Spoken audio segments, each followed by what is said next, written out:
Growltiger's Last Stand by T.S. Eliot. Growltiger was a bravo cat who traveled on a barge.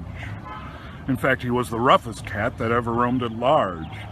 From Gravesend up to Oxford, he pursued his evil aims, rejoicing in his title of the Terror of the Thames. His manners and appearance did not calculate to please. His coat was torn and seedy, he was baggy at the knees.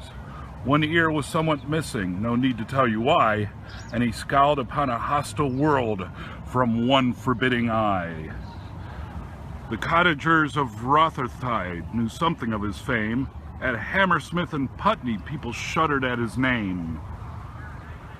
They would fortify the henhouse, lock up the silly goose. When the rumor ran along the shore, Growltiger's on the loose. Woe to the weak canary that fluttered from its cage. Woe to the pampered Pekingese that faced Growltiger's rage. Woe to the bristly bandicoot that lurks on foreign ships. And woe to any cat with whom Growltiger came to grips. But most to cats of foreign race his hatred had been vowed. To cats of foreign name and race no quarter was allowed. The Persian and the Siamese regarded him with fear, because it was a Siamese had mauled his missing ear. Now on a peaceful summer night, all nature seemed at play. The tender moon was shining bright. The barge at Moseley lay. All in the balmy moonlight, it lay rocking on the tide, and Growltiger was disposed to show his sentimental side. His bucko mate Grimbuskin long since had disappeared, for to the bell at Hampton he had gone to wet his beard, and his boatswain Tumble Brutus, he too had stolen away.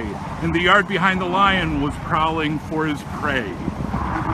In the forepeak of the vessel, Growltiger sate alone, concentrating his attention on the Lady Griddlebone, and his raffish crew were sleeping in their barrels and their bunks as the Siamese came creeping in their sampans and their junks.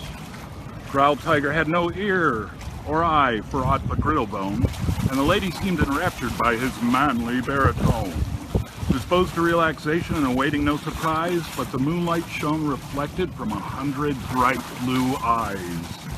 And closer still and closer the sampans circled round, and yet from all the enemy there was not heard a sound. The lovers sang their last duet in danger of their lives, for the foe was armed with toasting forks and cruel carving knives. Then Gilbert gave the signal to his fierce Mongolian horde. With a frightful burst of fireworks they swarmed aboard. Abandoning their sampans and their pullaways and junks, they battened down the hatches on the crew within their bunks. Then Griddlebone she gave a screech, for she was badly scared. I'm sorry to admit it, but she quickly disappeared. She probably escaped with ease. I'm sure she was not drowned, but a serried ring of flashing steel Growltiger did surround. The ruthless foe pressed forward. In stubborn rank on rank, Growltiger, to his vast surprise, was forced to walk the plank.